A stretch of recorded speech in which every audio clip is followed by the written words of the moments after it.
Audio Jungle.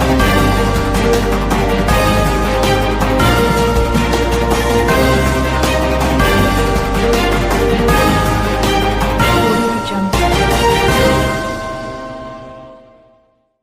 રાજકોટમાં એક game ઝોનમાં વિકરાળ આગની ઘટના સામે આવી છે। આ ગેમ ઝોનમાં બાળકો સહિત 6 લોકો ફસાયા હોવાની પણ આશંકા વ્યક્ત કરવામાં આવી રહી છે। હાલ ફાયર બ્રિગેડની ગાડીઓ ઘટના પહોંચી ગઈ છે। નાનામવા રોડ આવેલા ટીઆરપી ગેમ ઝોનમાં ભીષણ આગ લાગી છે। આ આગને લઈને ફાયર વિભાગની ટીમો ઘટના સ્થળે પહોંચી ગઈ છે। જણાવવામાં આવી રહ્યું છે કે આ ગેમ ઝોનમાં બાળકો સહિત 6 લોકો ફસાયા છે। હાલ ફાયર વિભાગની ટીમ દ્વારા આગ પર કાબૂ મેળવ્યો હતો।